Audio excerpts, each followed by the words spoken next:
بسم اللہ الرحمن الرحیم۔ السلام علیکم پیارے ناظرین، آج میں آپ کو ایک ایسے گھمنڈی انسان کی کہانی سنانے جا رہی ہوں جس کا گھمنڈ کس طرح چکنا چور ہو کے رہ جاتا ہے۔ تو کہانی کے سٹارٹ ہونے سے پہلے آپ ہمارے چینل کو لائک اور سبسکرائب ضرور کر لیں تاکہ مزید ایسی کہانیاں آپ سن سکیں۔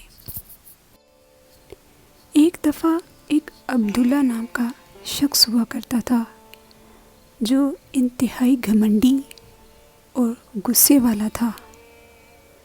اس کے غصے کا یہ عالم تھا کہ اس نے کبھی دوسرے انسان کو اپنے سے زیادہ آواز اونچی کرنے کی اجازت نہیں دی، چاہے وہ انسان اس کے گھر کا فرد ہو یا پھر کوئی باہر کا۔ عبداللہ کی بیوی کا نام عائشہ تھا۔ عبداللہ اور عائشہ کے 3 بچے تھے، 2 بیٹیاں اور ایک بیٹا۔ بیٹا سب سے بڑا تھا اور بیٹیاں چھوٹی تھیں اور جڑواں تھی۔ عبداللہ کی بیٹیوں کا نام فاریہ، لائبہ اور بیٹے کا نام وسیم تھا۔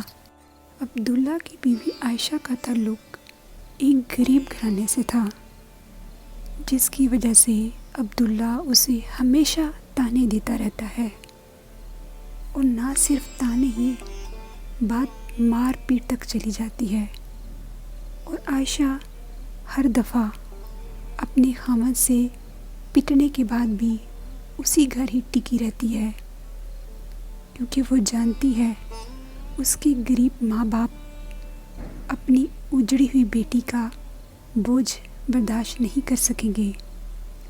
شاید یہی بات عبداللہ کو بھی پتہ ہوتی ہے، اسی لیے وہ ہمیشہ ایک ہی رویہ اپنی بیوی کے ساتھ رکھتا ہے۔ ایک دفعہ عبداللہ عائشہ کو مار رہا ہوتا ہے کہ اوپر سے عائشہ کا باپ آ جاتا ہے اور وہ اپنی بیٹی کو پٹتا ہوا دیکھتے ہوئے رونے شروع ہو جاتا ہے اور عبداللہ کی تلے منتیں کرتا ہے۔ وہ عبداللہ کو پیار سے سمجھانے کی کوشش کرتا ہے، لیکن عبداللہ اس کی بات سمجھنے کی بجائے اسے ذلیل کر کے دھکے دے کے اپنے گھر سے باہر نکال دیتا ہے۔ عائشہ کو اتنی تکلیف اپنے پٹنے کی نہیں ہوتی جتنی تکلیف اپنے باپ کو یوں ذلیل ہوتا دیکھ کے ہوتی ہے، لیکن وہ کچھ نہیں بول سکتی کیونکہ وہ جانتی ہے اس نے کچھ بھی بولا تو اس کا خاوند اسے باپ کے ساتھ جانے کا کہہ دے گا۔ جہاں عبداللہ اپنی بیوی کو ہر دفعہ ذلیل و خوار کر رہا ہوتا ہے، وہیں وہ اپنے بچوں سے بہت پیار کرتا ہوتا ہے، یہاں تک کہ اس نے اپنے بچوں کو اف تک نہیں کہا ہوتا۔ وقت اسی طرح گزرتا رہتا ہے۔ عبداللہ کا بیٹا باہر چلا جاتا ہے اور عبداللہ اپنی بیٹیوں کی شادی کرنے کا سوچتا ہے۔ ایک دفعہ عبداللہ عائشہ سے کہتا ہے کہ اس نے لائبہ اور فاریہ کے لیے رشتے ڈھونڈ لیے ہیں، تو عائشہ ایک دم پریشان ہو جاتی ہے اور کہتی ہے ایک دفعہ مجھے بھی تو دکھا دیتے، میں بھی تو ان کی ماں ہوں۔ تو عبداللہ کہتا ہے تم تو رہنے ہی دو، تمہیں جتنی عقل ہے میں بہتر جانتا ہوں، اور میں اپنی بیٹیوں کے لیے بہتر رشتے ہی ڈھونڈوں گا، تمہیں فکر کرنے کی ضرورت نہیں۔ یہ سن کے عائشہ چپ ہو جاتی ہے اور اسی طرح لائبہ اور عائشہ کی شادی ہو جاتی ہے۔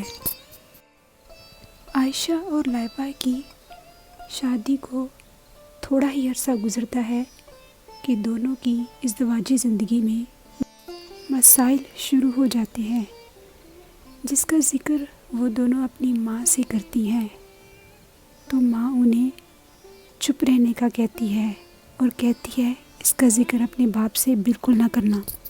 دن عبداللہ عائشہ سے پوچھتا ہے، لائبہ اور فاریہ اپنے گھر خوش تو ہے نا؟ تم ماں ہو، تمہیں تو وہ ضرور بتاتی ہوں گی۔ عائشہ کہتی ہے، ہاں جی، وہ ماشاءاللہ بہت خوش ہیں۔ اسی طرح عبداللہ اتفاقاً اپنی بیٹی لائبہ کے گھر جاتا ہے اور وہاں جا کے کیا دیکھتا ہے، اس کا داماد لائبہ کو بری طرح پیٹ رہا ہے۔ یہ دیکھ کے اس کے پیروں کے نیچے جیسے زمین ہی نکل گئی ہو۔ وہ دل ہی دل میں سوچتا ہے، اس کی اتنی جرأت، جس بیٹی کو میں نے اتنے لاڈ پیار سے پالا ہے، یہ اسے پیٹ رہا ہے۔ اس سے پہلے کہ عبداللہ کچھ بولتا، اس کا داماد کہتا ہے، اچھا ہے آپ آ گئے ہیں، اٹھا کے لے جائیں اس کوڑے کے ڈھیر کو۔ یہ سن کے عبداللہ اور طیش میں آ جاتا ہے اور لائبہ سے کہتا ہے، چلو میرے ساتھ۔ لیکن لائبہ کہتی ہے، نہیں پاپا، میں آپ کے ساتھ نہیں جا سکتی۔ اور اس طرح عبداللہ ٹوٹے ہوئے دل کے ساتھ گھر واپس آ جاتا ہے۔ گھر آ کے عبداللہ زور زور سے رونے لگتا ہے، جس پر عائشہ پوچھتی ہے، کیا ہوا آپ کو، آپ کیوں رو رہے ہیں؟ تو عبداللہ ساری بات عائشہ کو بتاتا ہے، جس پر عائشہ بھی رونے لگتی ہے اور بتاتی ہے کہ فاریہ بھی اپنے گھر خوش نہیں ہے۔ جہاں عائشہ کو اپنی بیٹیوں کی تکلیف کا دکھ ہوتا ہے، وہیں اسے اس بات کی بھی حیرانگی ہوتی ہے، یہ آدمی جس نے آج تک کسی دوسرے کی بیٹی کی پرواہ نہیں کی، آج اپنی بیٹیوں کو تکلیف ہونے پہ کیسے تڑپ کے رہ گیا ہے۔ اس طرح عبداللہ کو بھی اپنی کی ہوئی غلطیوں کا احساس ہو رہا ہوتا ہے، لیکن کہتے ہیں نا، گزرا ہوا وقت ہاتھ نہیں آتا۔ اب وہ صرف اپنی غلطیوں پہ پچھتا ہی سکتا تھا۔